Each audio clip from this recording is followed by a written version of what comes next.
할렐루야. 네. 오늘 성령 하나님께서 우리 가운데 함께 계시는 줄로 믿습니다.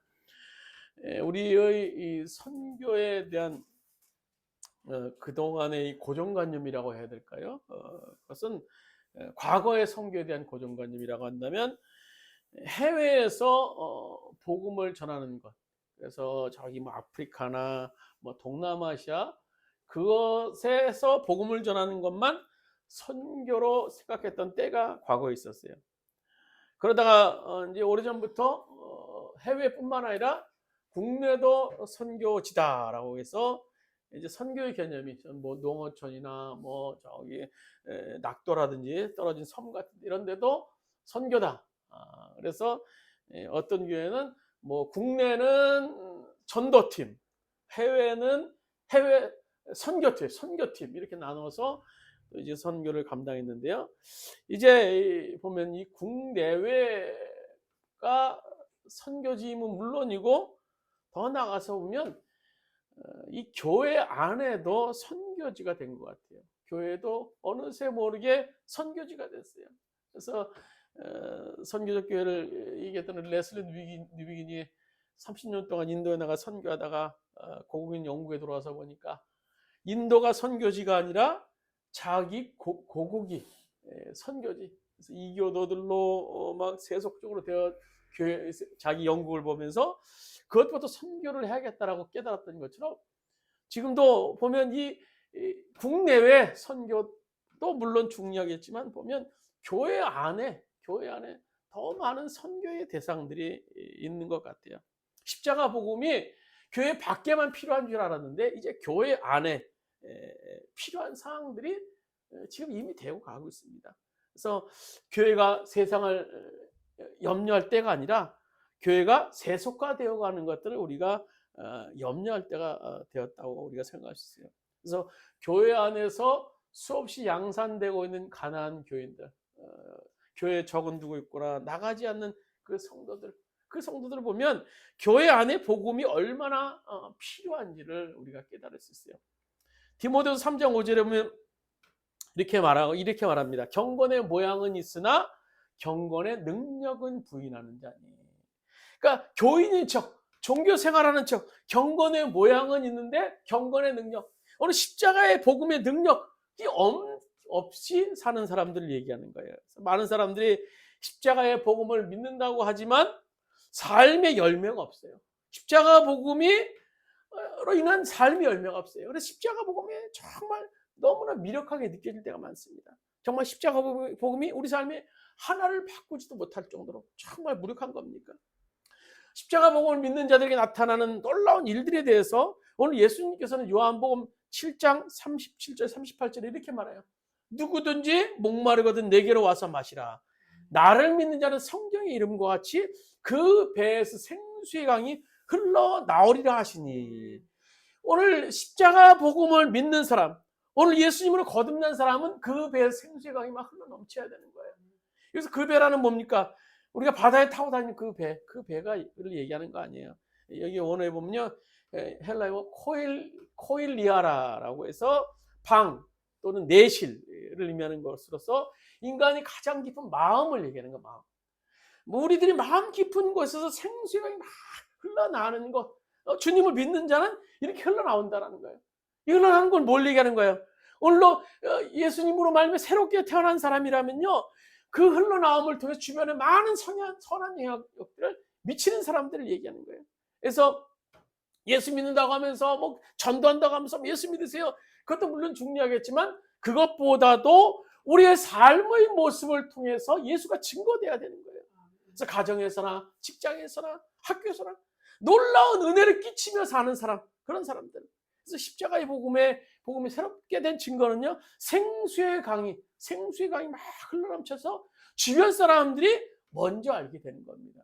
그것이 바로 오늘 예수의 복음, 십자가 복음으로 새롭게 변화된 사람이에요. 그러나 오늘 많은 크리스찬들이 신앙생활을 보면요, 그렇지 못해요. 왜 그럴까요? 그것은요, 십자가의 도가 하나님의 능력이 된다라는 사실을 아직도 믿지 못하기 때문인 거예요.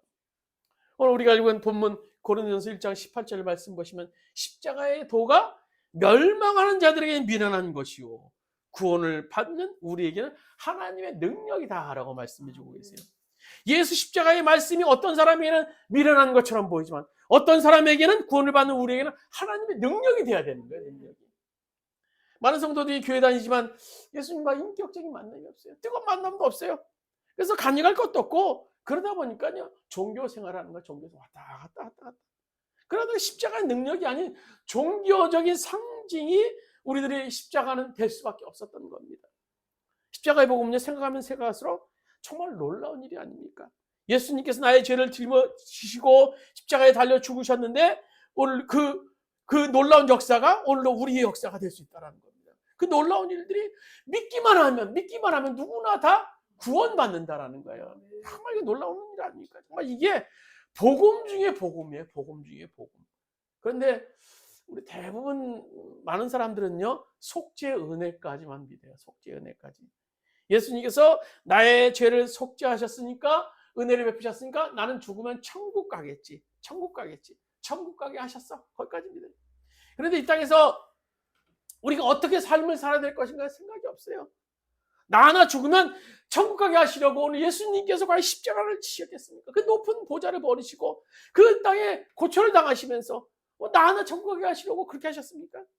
그러다 보니까 우리가 지금 믿는 십자가의 능력은 미미예요. 그래서 우리는 만모니즘, 물질의 신, 돈의 신보다 하나님이 비교할 수 없을 정도로 힘이 없어 보이세요? 힘이 없으세요? 그래도 믿으면서 위안 삼는 것은요. 아유, 만약 죽으면 천국은 가겠지. 거기까지 쉬울 수 있어요. 그러나 더 중요한 것은요. 우리가 이제 속죄의 은혜를 경험했으면 어떻게 됩니까? 예수로 살아야 되는 거예요. 예수로 살아야. 내 배에서 생수강이 넘치는 것처럼 넘치는 삶을 살아야 되는 거예요. 오늘 우리가 본문 말씀처럼 십자가의 도가 멸망하는 자들에게 미련한 것이요. 구원을 받는 우리에게는 하나님의 능력이다. 이 능력을 나타내는 삶을 살아야 돼요. 왜 우리가 십자가가 우리에게 이렇게 능력이 될 수 있습니까? 첫 번째로는요. 십자가는요. 나를 위해서 죽으신 십자가이기 때문인 겁니다. 아담과 하와 원죄 후의 인간들은요. 하나님과 단절됐어요. 끝없이 죄 가운데 살게 됐습니다. 그 결과 인간에게는 영원한 지옥불과 또 이 땅에 소망 없는 삶. 그래서 멸망의 길을 걸어야만 했던 겁니다.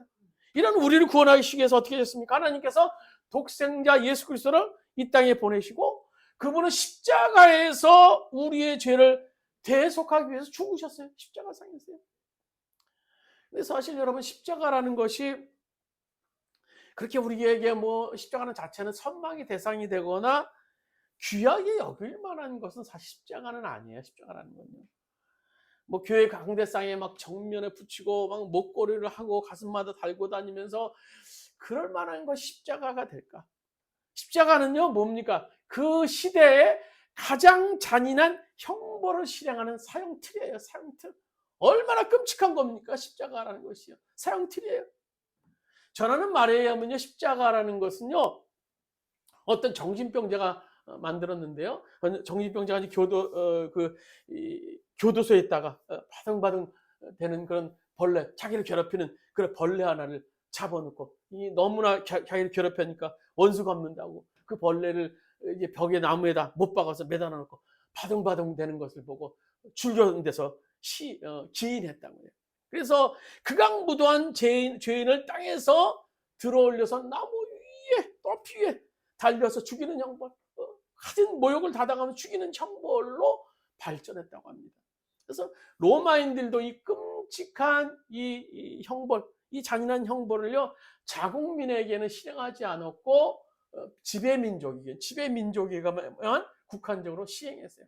아주 잔인한 그런 흉악 범죄자들, 또 도망한 노예들, 그것도 본국이 아닌 지배국가에서 식민지 통치에서만 십자가형을 실행했다고 합니다. 십자가형이 이제 재판장에게 선고되면 로마 군인이 달려와서 그 죄인을 이제 십자가에 지웁니다. 십자가를 죄인 스스로 끌고 가게 해요. 근데 십자가가 얼마나 무거운가 하면 150kg, 150kg. 그냥 성인 2명, 남자 2명의 무게예요. 150kg. 그걸요 사형자인 골고다 언덕까지 끌고 가는 거예요. 꼬불꼬불. 길도 곧바로 가면 되는데 곧바로 가는 길로 안 가요.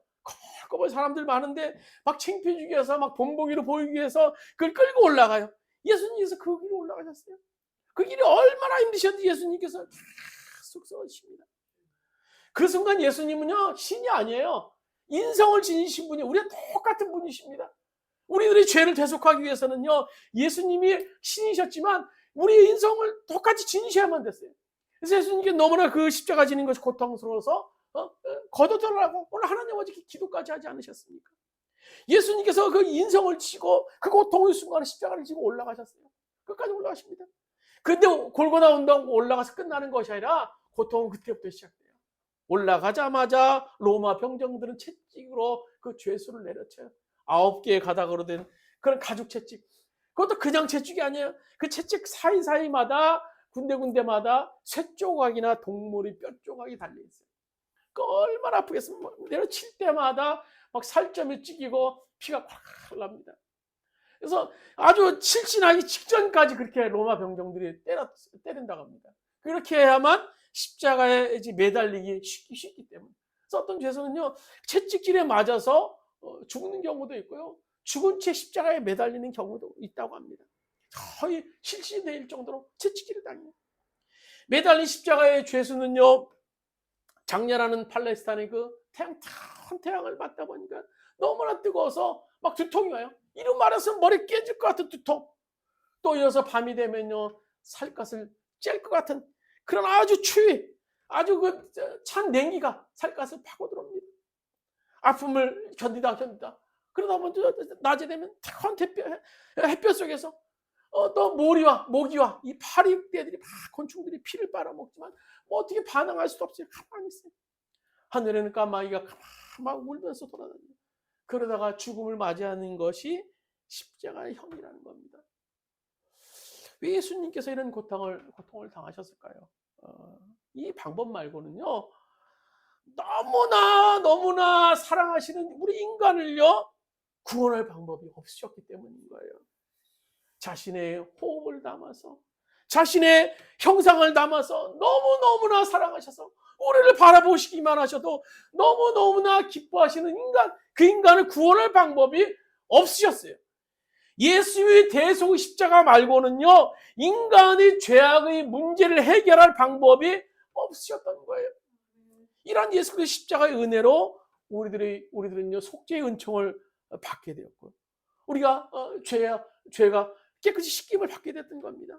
세상에 이보다 더 귀하고 값진 일이 과연 어디 있겠습니까? 그분의 십자가를 통해서 우리의 과거의 죄, 현재의 죄, 미래의 죄까지 전부 다 사함을 받았어요. 그러나 사죄의 은총만으로 복음을 우리가 이해하게 된다면요, 복음에 합당한 삶을 살 수 없게 됩니다. 그러면 구원받은 이후에는요, 우리가 이렇게 생각할 수 있어요. 아유, 난 더 이상 뭐 거룩하게 살 필요는 없지. 이제 뭐 미래의 죄, 뭐 과거의 죄, 뭐 지금의 죄까지 다 용서받았으니까. 에이, 설상도 죄져도 회개만 하면 다 용서받을 수 있어요. 용서받을 수 있어. 그런 왜곡된 잘못된 믿음을 가질 수 있어요. 우리가 구원받은 이후에 뭐 주님을 나의 구주로 고백한 이후에 우리의 삶이 너무너무나 중요한 거예요. 그러나 성경은 우리에게 이렇게 말합니다. 로마서 6장 2절에 보면 이렇게 말하죠. 우리는 죄는 죽은 사람인데 어떻게 죄 가운데서 그대로 살 수 있겠습니까? 우리가 죄 사함을 받은 것은 단순히 죄의 용서함을 받는 것만 의미하는 것이 아니라 이제 죄에 죽은 사람이 되었다라는 거예요. 죄에 죽은 사람이 되었다는 거예요. 이것은 하나님께서 우리를 하여금 죄에 대해서 죽게 하셨다는 거예요. 죽게 하셨다는 거예요. 십자가가 우리에게 능력이 되는 첫째 이유는요, 나를 위해서 죽으신 십자가였기 때문이고요, 예수님의 죽음은 또한 나도 죽게 한 십자가이기에 십자가가 능력이 될 수 있게 되는 겁니다.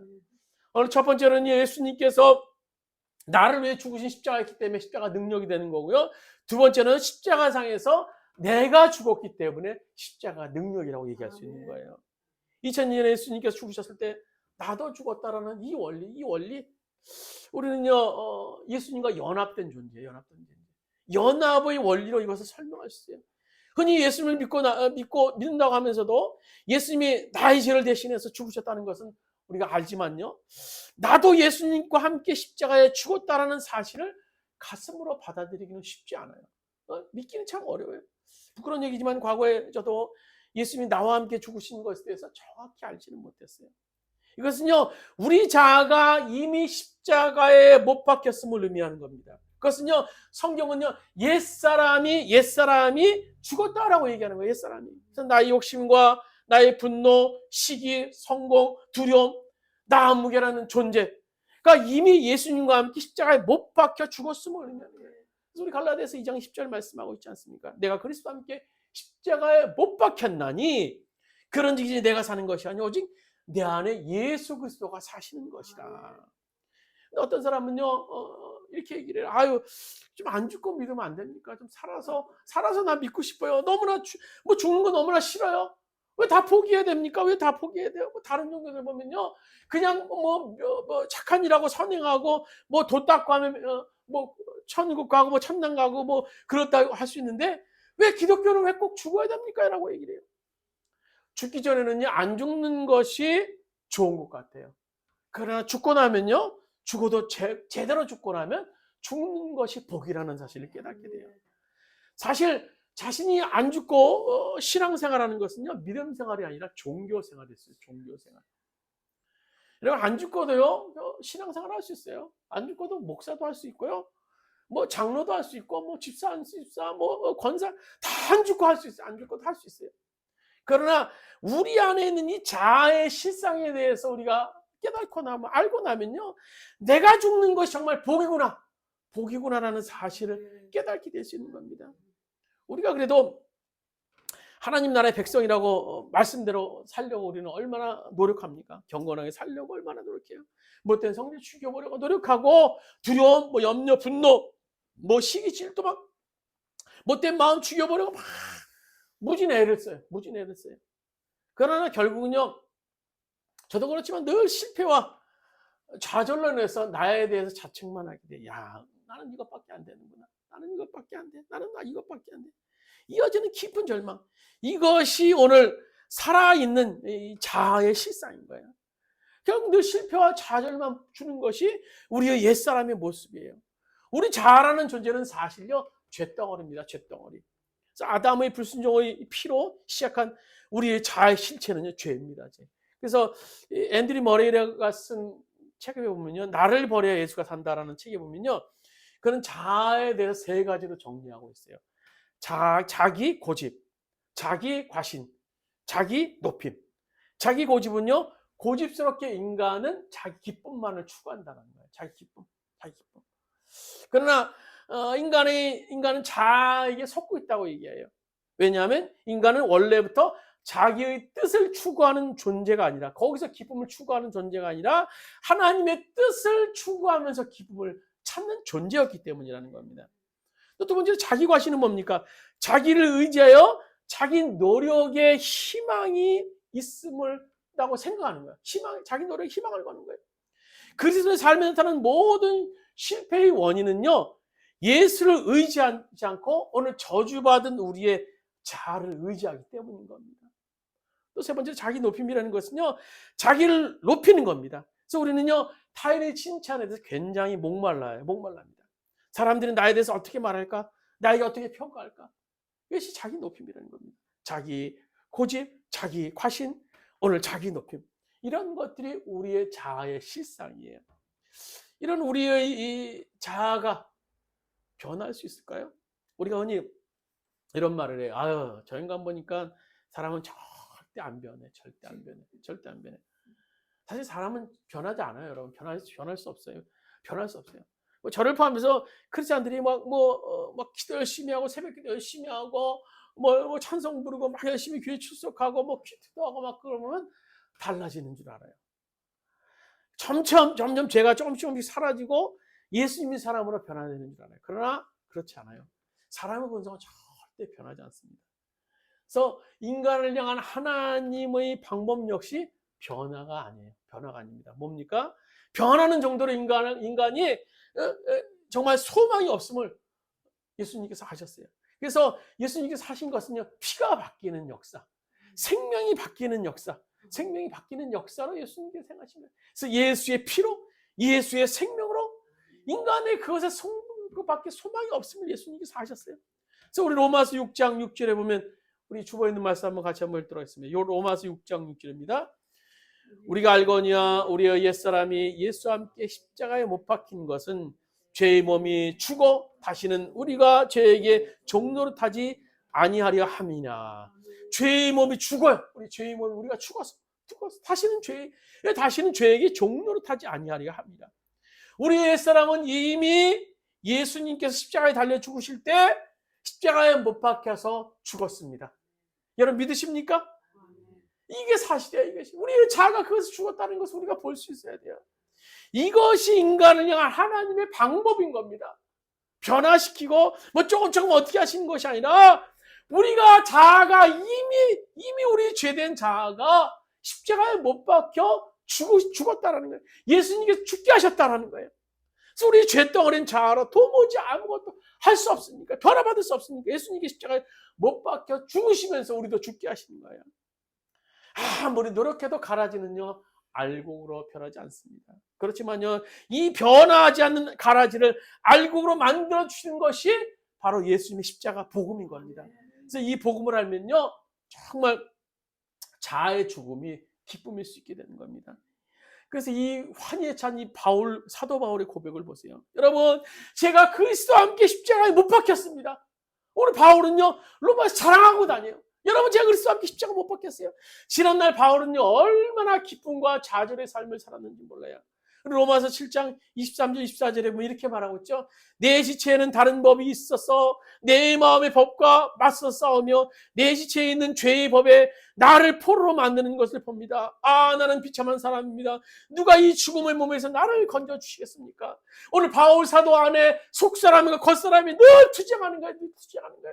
내 겉사람은 세상을 향하고 내 속사람은 주의 말씀대로 살기로 하지만 늘 이 자아의 투쟁 속에서 이 바울이 결국은요 늘 늘 진다라는 거예요. 내 겉사람이 늘 이김으로 내 속사람이 패배하는 것을 경험해요. 그래서 바울 사도가 너무너무나 비참함을 느낀다라는 거예요.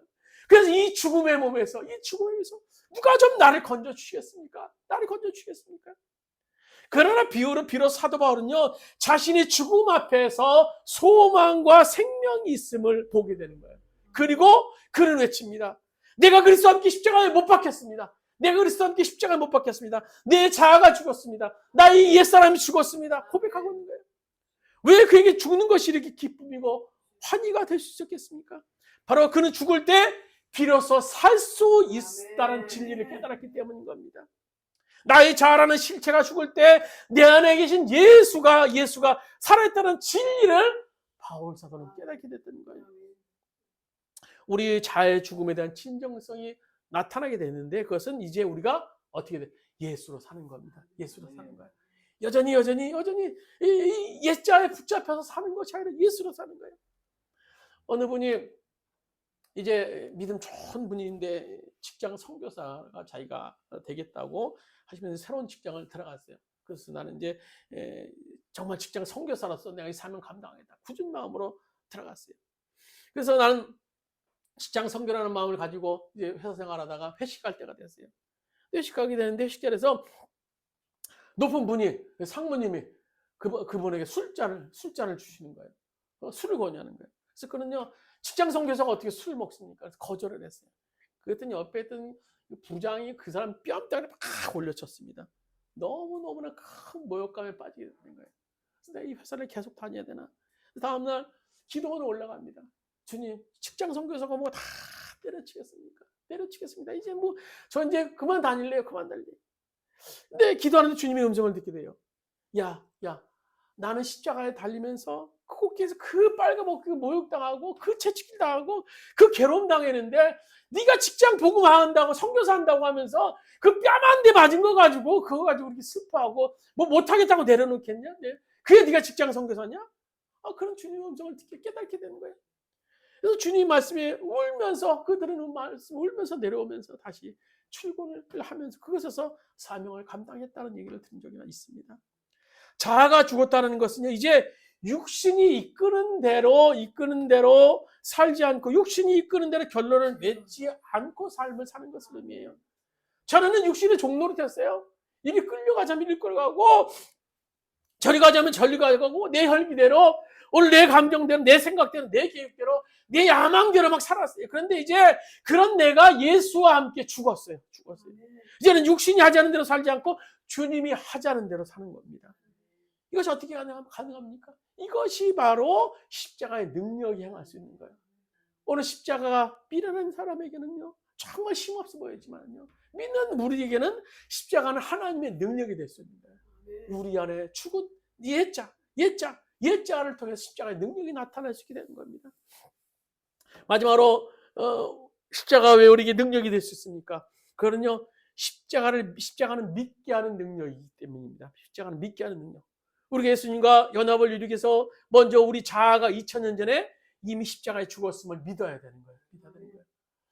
시와 공간, 2000년 전 시간적으로 너무너무나 차이 나요. 뭐 저 팔레스타인, 대한민국 공간적으로 너무 차이 나요. 야, 어떻게 그때 내 자아가 죽었지? 사실 이 신비는요, 설명이 불가능해요. 어떻게 설명하겠습니까? 그러나 내 안에 역사하시는 성령님께서 오늘 말씀, 그 말씀, 문자로 기록된 그 말씀 믿어지게 하는 거예요. 성령이 역사할 때 도저히 믿을 수 없지만 그분이 나를 위해 십자가에 못 박혀 죽었고 내가 그 옆에서 죽었다는 사실을 믿게 되는 거예요. 제가 어릴 적에 십자가에 대한 설교를 들으면서 가졌던 의문이 하나가 있었어요. 아니 굳이 예수님께서 우리 죄를 위해서 십자가에서 돌아가셔야만 했을까? 전지전능하신 그분이 한마디로 야, 그 죄? 용서해. 이거 다 용서해. 선악과 따먹은 거? 다 죄? 용서해. 다 용서해. 우리가 뭐 죄 짓는 거? 그것도 용서해. 다 용서해. 그러면 끝날 텐데. 왜 굳이 그렇게 뭐 독생성자 외아들을 보내시고 막 십자가로 죽게 하시고 뭐 그렇게 우리 죄 때문에 그렇게 하실 필요 있었을까? 근데요, 만약 그렇게 된다면요, 우리는 어떻게 됩니까? 우리 하나님의 로봇입니다. 하나님과 우리 관계는요, 로봇 관계가 돼요. 근데 하나님이 우리를 창조하신 목적은 뭡니까? 우리 아름다운 관계를 갖기 위해서 창조하시는 거예요. 그래서 에덴 동산을 창조하시고 에덴 동산을 다스리게 하시고 그래서 마음껏 뛰놀면서 아담이야 하와야 나와 교제하자. 주님은 우리와 교제하는 인격적인 아름다운 교제를 원하셔서 우리를 창조하시는 거예요. 근데 이런 관계가 이루어지기 위해서 중요한 전제가 하나가 있었죠. 그것은 믿음인 겁니다. 믿음. 바른 관계는요, 서로 믿는 관계가 될 때 바른 관계가 돼요. 믿음이 없으면 아무런 의미가 없는 관계가요. 믿음이 없으면요, 껍데기에 불과한 관계가 된 겁니다. 오늘 사람과 사람과의 관계, 여러분 어떤 거래처와 뭐 관계도요, 믿음이 있어야 돼요. 믿음. 저 사람이 나를 사기치지 않겠지. 이번에는 꼭 뭐 어떻게 뭐 갖다 주겠지. 믿음이 있어야 그 관계가 제대로 오래 유지될 수 있어요. 뭐 가정에서도 마찬가지, 부부와의 관계도 마찬가지예요. 서로 믿음이 있어야 사랑이 되는 거고 이해가 되는 거예요. 믿음이 없으면요, 사랑도 없고요, 이해도 안 되는 겁니다. 언제 내 뭐 밥에 뭘 어떻게 할지 모르고 언제 뭐 해서 보험 들어놓고 그걸 할지 모르고 그런 생각을 하면요, 절대 그 관계는요, 두려운 관계가 될 수밖에 없는 겁니다. 바로 모든 관계는요, 믿음이 있어야 돼요. 믿음. 만약 믿음이 없는 관계라면 형식적이고 껍데기에 불과합니다. 오늘 사람과 하나님과의 관계도 마찬가지예요. 하나님과 사람과의 믿음이 있어야 돼요. 그래서 성경에 나타나는 하나님의 역사를 보면요, 하나님께서는요, 인간이 끊임없이 믿으셨어요. 믿고 또 불신해도 또 믿고 용서하시고 믿고 계속 관계를 회복시키셨어요. 근데 성경에 나타나는 인간이 하나님에 대한 관계는 어떻게 됐습니까? 끊임없이 인간은요, 거절해. 배반의 역사예요. 배반의 역사. 에덴 동산에서부터 배반의 역사가 시작됐습니다. 선악과 따먹지 말라는 거 따먹고 약속을 파기하고 또 거짓말하고 또 노아 시대 때는요, 인간이 죄짓고 막 술 먹고 마시고 지네 마음대로 이방 사람과 막 결혼하고 또 출애굽한 이스라엘 백성들 얼마나 불순종했습니까? 얼마나 배신을 했습니까? 한 번에 하느님께서 용서하신 거예요. 계속 주님께서 용서하셨어요. 근데 이 주님의 역사를 보시면 용서의 역사하시지만 인간의 역사는요, 한편을 보면 배신의 역사예요. 그렇게 정리할 수 있어요. 이제 하나님께서는요, 마지막으로 최후의 방법을 동원하세요. 바로 당신의 외아들을 십자가에 이 죽이심으로 죽이심으로 우리를 믿게 하시는 거야. 철저한 자기 희생, 자기 희생. 이것이 인간들로 하여금 하나님을 믿도록 하신 최후의 방법인 겁니다. 가장 사랑하시는 것, 자신이 너무너무나 사랑하는 그것을 그 시대에서 가장 잔인한 방법으로 예수 그리스도 외아들을, 그 시대의 가장 잔인한 방법은 십자가라는 형태를 통해서 우리를 위해서 사용하셨던 거예요. 오늘 요한복음 3장 16절 우리가 잘 아는 말씀, 하나님이 세상을 이처럼 사랑하사 독생자를 주셨으니 이는 그를 믿는 자마다 멸망치 않고 영생을 얻게 하려 하시니라. 십자가에서 주님은 오늘도 우리의 관계 회복을 원하세요. 나 믿어. 너희가 이래도 나 못 믿겠니? 내가 외아들을 이렇게 잔인한 방법으로 너희들의 죄의 문제를 해결하기 위해서 죽었는데 이래도 못 믿겠니? 나를 믿기만 해. 오늘 주님께서는 끊임없이 우리에게 믿음을 요구하고 있어요. 오늘 요한복음 15장 4절에 보면 오늘 예수님께서 말씀하시죠. 내 안에 거하라. 이게 뭐예요? 나를 믿어라. 나를 믿기만 해. 나를 믿기만 하면 나도 너희 안에 거하고 포도나무에 가지가 붙어있는 것처럼 너희가 많은 열매를 내가 맺게 할 수 있어. 그러니까 내 안에 거해. 나를 믿어. 아멘. 오늘 예수님 말씀. 우리는요, 십자가가 믿어질 때 그 십자가를 통해서 하나님의 능력을 우리가 경험할 수 있게 되는 겁니다. 오늘 우리가 하나님의 능력으로 나타날 수 있는 사실, 그것은 바로 우리에게 주님께서 십자가를 우리를 통해서 주셨다는 것, 우리에게 십자가의 능력을 보이셨다는 것, 또 십자가를 통해 나의 자아가 죽었다는 것, 그것을 믿게 하는 놀라운 하나님의 능력의 역사, 그것이 하나님의 능력으로 우리에게 나타날 수 있게 되는 겁니다. 말씀에 들어가서 하겠습니다. 2000년 전에 갈보리 언덕에서 십자가에서 예수님이 죽으셨을 때 그 현장에서 죽은 나를 우리가 볼 수 있길 바랍니다. 그 현장에서는요, 예수님만 죽은 것이 아니라, 두 강도만 죽은 것이 아니라 나의 자아도 그것을 못 받겠어요. 십자가의 사건은 예수님만 죽으신 사건이 아니라 나도 죽은 사건이에요. 그래서 바울 사도는 고린도서 15장 31절에 이런 고백을 합니다. 나는 날마다 죽노라. 나는 날마다 여전히 육신이 존재하는 인간이기에 이 땅에서 바울 사도 역시 이 육신의 욕구에 따른 그런 그 유혹을 수없이 많이 경험했던 겁니다. 그러나 그럴 때마다 자신이 이미 죽었다는 진리를 계속 흘리네요. 그러니까 역시 나는 이미 죽었습니다. 내 안에 예수님이 사십니다. 이 진리를 결론 삼고 고백하며 살았던 겁니다. 우리 역시 내가 죽었는지 확인하는 작업이 매일 있어야 될 것 같아요. 참 잊고 살 때가 많아요. 그래서 내 자아가 막 살아서 움직이고 내 육신의 욕망이 막 살아서 움직일 때가 얼마나 많은지는 몰라요. 오늘 우리의 자아는 정말 죽었습니까? 나는 정말 죽었나? 살았나? 살았나? 그것을 확인해 볼 수 있는 오늘 우리들의 삶이 되길 바랍니다. 우리가 죽으면요, 사는 역사를 경험하게 됩니다. 이것이 아이러니예요. 이것이 놀라운 역설이라고 했어요. 우리가 죽으면 사는 역사를 경험하게 됩니다. 오늘 우리 삶 속에서 우리의 죽음의 현장을 늘 바라보고 그 현장 속에서 나는 죽었습니다 고백할 수 있는 오늘 여러분 되시기를 주님의 이름으로 축원드립니다.